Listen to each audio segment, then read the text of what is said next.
gitu masih sedap Kak Malaysia Singapura. Walaupun udah tua masih bisa bekerja. Tapi kau sekarang tahu tak, ada ribuan orang Indonesia yang berskill tinggi dan berpotensi, jadi masih muda dan pindah ke Singapura. Taulah, kan sering masuk Kak berita-berita tuh. Dia orang tuh nak berharap apa beda. Kalau dapat peluang kerja Kak Singapura, kalau dapat menjadi warga negara Singapura, pindah-pindah lah. Tapi kan nanti lama-lama warga muda Indonesia yang berskill tinggi ini habis, Mbak Yu. Dan yang bayarin pajaknya siapa? Kaum middle class. Terima kasih kaum middle class, kalian pahlawan tanpa tanda jasa, kata Hevan Gunel. Sekarang udah turun dah, kaum kelas menengah tuh udah jadi miskin. Kerja di Singapura beda, tinggal di Johor, Malaysia.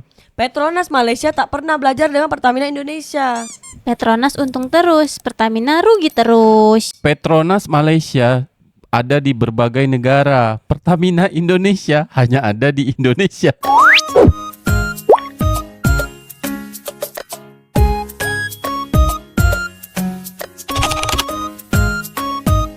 Mulai 1 Januari 2025, korban PHK akan mendapatkan bantuan dana tunai sebesar 60% dari gaji selama 6 bulan ke depan. Betul tak nih? Selama ni aku tengok kalau misalnya orang dah kena pemutusan hubungan kerja, pasti langsung dah tak dapat pesangon aja lah. Ditinggal gitu aja. Tergantung perusahaannya beda. Kalau perusahaan tuh punya uang sama punya hati, itu pasti perusahaan kasih kompensasi. Tapi sekarang ni kau tengoklah dekat Indonesia yang terjadi macam mana. Kalau misalnya dah PHK tuh, gaji pesangon pun tak ada. Kalau Kak Malaysia tuh beda, setelah pemutusan hubungan kerja biasa tuh dapat apa tuh beda?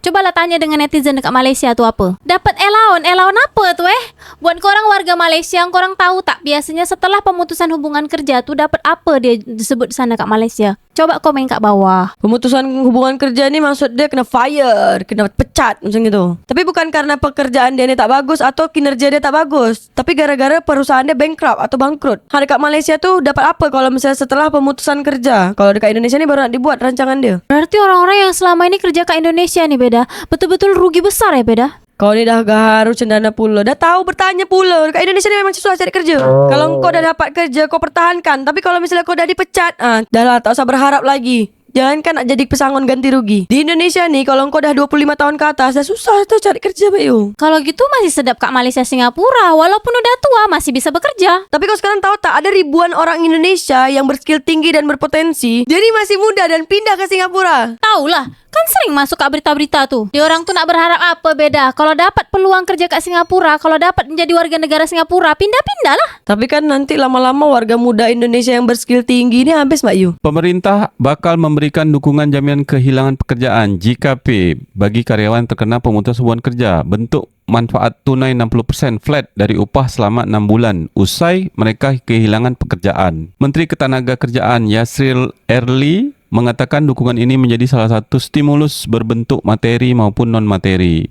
Dukungan yang diberikan pemerintah berlaku 1 Januari 2025. Bulan Mei kemarin kena PHK, iseng coba mau klaim JKP, tapi ternyata urusannya ribet. Padahal perusahaan sudah lapor ke BPJS Tenaga Kerja dan status di BPJS Tenaga Kerja juga sudah nonaktif sebagai keterangan PHK. Tapi pas mau klaim harus menunjukkan bukti lapor PHK ke Disnaker sesuai lokasi kantor. Sedangkan saya sudah pulang kampung, akhirnya ikhlaskan nggak jadi klaim. Padahal tiap bulan gaji dipotong JKP, tapi giliran butuh malah dipersulit buat klaim. Birokrasi di negara ini masih terlalu ruwet, nggak memudahkan masyarakat, kata Andang DJ. Kan aku dah cakap, engkau kalau misalnya dah kena PHK dekat Indonesia ni, tak usah berharap tinggi. Tak usahlah urus-urus klaim apa tu JKP, PBB, STP, entah apa ke benda tu. Takkan cair lah benda tu. Walaupun setiap bulan gaji kau tu dipotong dulu. Di sini harusnya Kementerian Ketenagakerjaan mengecek dan memberikan saksi bagi usaha perihal PHK dan pemaksaan resign, kata Abder. Ya semoga aja lah. Soalnya kalau misalnya dah kena PHK nih, biasa langsung perusahaannya bangkrut atau tutup. Nanti susah juga tuh nak cari siapa yang punya perusahaan tu. Terus siapa yang bertanggung jawab atas PHK tu? Perusahaan gila mana yang mau mem-PHK-kan karyawan? Paksa mengundurkan diri lah, kata Nasyik. Ini kayak pengalaman aku juga nih beda.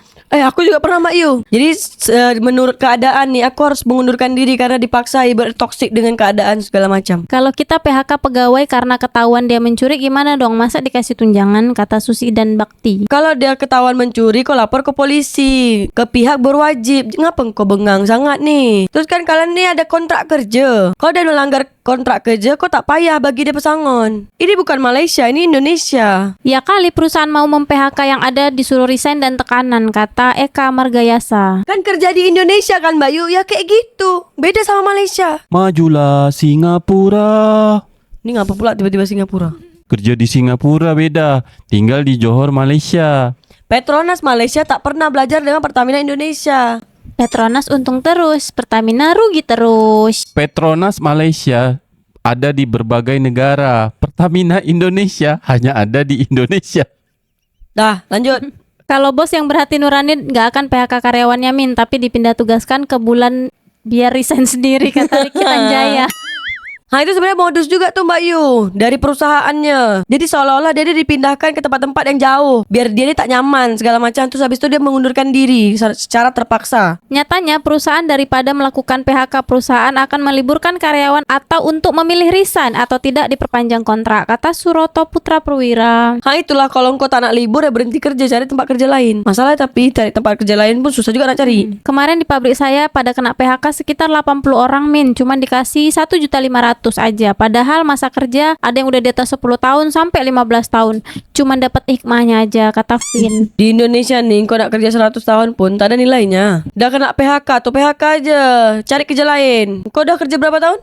1000 tahun. Perusahaan ni nak PHK nih. Nih ambil nak tak nak. Ya udah terus ambil. Terus siapa nak tuntut perusahaan itu? Tak akan ada yang bisa juga. Orang dah tutup juga perusahaan dia. Masih terlalu general. Ini untuk yang kena PHK di sektor apa? Apakah semua sektor perusahaan? Terus pekerja yang di PHK dengan rentang gaji berapa dan dapat stimulus tunai 60% flat dari upah selama 6 bulan, kata Zareza. Ya pasti perusahaan-perusahaan bonafit Mbak Yu. Kalau perusahaan-perusahaan biasa aku rasa jangankan 60%, 1% pun tak akan dapat aku rasa. Nggak 60% juga Min. Pengalamanku cuma 45% dari total gaji maksimal di 5 juta. Kalau digaji kita 10 juta, tetap dihitung 45% dari 5 jutanya tadi. Jadi cuma 2.225.000 selama 3 bulan. Sisanya 3 bulan berikutnya di 1.850.000 gitu sih. Nggak tahu kalau ada perubahan lagi, kata Nancy Simbolon. Iyalah sekarang ini kan peraturan 60% ini baru nak dibuat. Kau ni tak nonton video dari awal. Pemerintah ni baru nak buat 60% nih. Program prakerja versi pemerintahan baru, kata Kucing Dapur. Tapi setidaknya dah ada lumayan bagus lah nih. Ada angin segar sedikit aja dari pemerintah nih. Kebanyakan kasusnya sih disuruh resign paksa boy. Mana ada PHK, kata Alvin Haji. Itu sebenarnya salah satu strategi perusahaan nak mengurangi pekerja. Daripada dia harus bayar pesangon lagi, rugilah dia. Tanda kutip, kamu buat surat pengunduran diri saja ya, kata Romi P. Kalau tak nanti dibuat situasi yang toksik untuk dia yang tak nyaman. Jadi dia keluar sendiri. Atau dia tanya, kamu mau lanjutin atau tidak?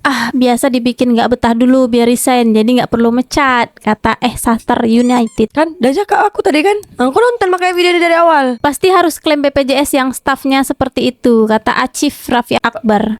Takkan cair. Walaupun gaji kau tuh dipotong dulu, takkan cair. Sulit nak cair tuh. Mantap, tapi lebih baik lagi gak ada PHK. Industri maju, pemerintah jujur, rakyat dibuat cerdas dan mampu bersaing, kata DM Damai. Pasti bukan dekat Indonesia tuh kan. Ingat juga bukan termasuk pegawai kontrak yang tidak diperpanjang, kata Moses Pas. Sekarang ini sistemnya mau swasta atau pemerintah, sistemnya sekarang outsourcing. Banyak perusahaan yang nggak mau mem-PHK karyawannya, mereka malah diminta untuk resign. Alasannya karena kredibilitas perusahaan. Pesangonnya gede, itu terjadi di kantor saya, kata Susi Ekawanti. Kantor kau ini dekat mana? Kita ini bicara secara global. Kalau kantor kau tuh dekat Jawa, oke lah. Jawa tuh kan adalah kunci. Enak dong, jadi ada bantalan buat makan sekeluarga sampai dapat kerja baru. Jadi rakyatnya nggak kelaparan, kata Imel Santoso. Engkau ini jangan berharap dulu. Pemerintah ini baru nak buat. Belum tentu jadi juga benda nih. Ini bukan di Singapura, Malaysia. Ini di Indonesia. Ingat.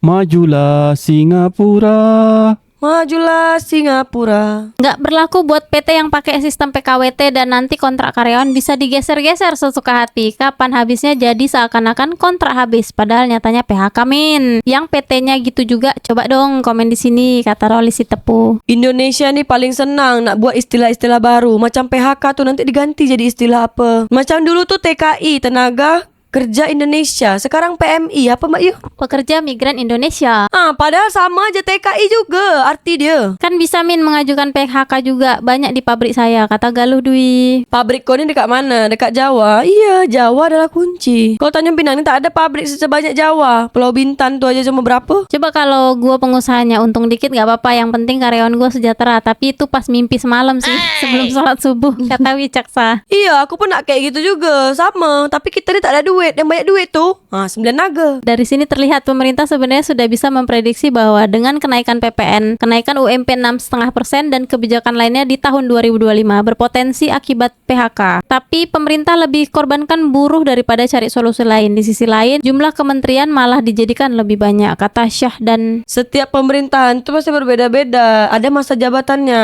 ada masa jayanya juga. Kau tengoklah sekarang nih pemerintahan Pak Prabowo. Di 5 tahun akan datang nih akan jadi apa Indonesia? Kita tengok aja. Kau sekarang tengokkan video nih. Nanti 5 tahun akan datang kau tengok lagi video nih. Apa yang akan datang dekat 5 tahun ke depan tuh kau komen dekat bawah. Atau 2995 tahun setelah ini. Kau komen dekat bawah. Ingat, ini di Indonesia, bukan dekat Singapura, Malaysia. Majulah Singapura.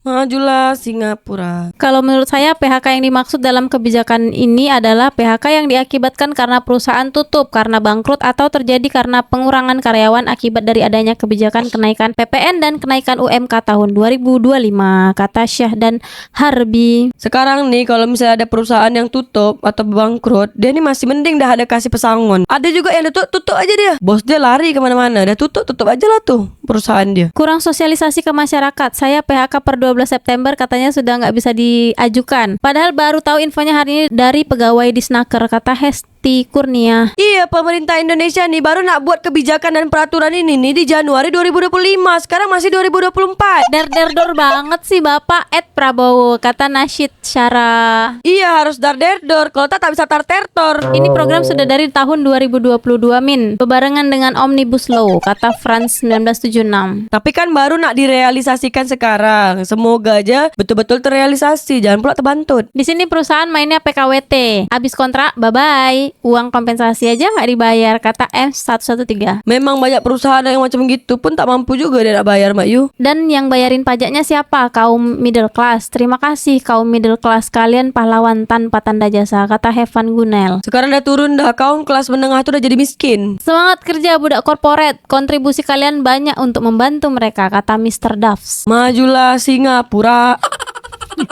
Dah berubah pula kan sekarang suara dia.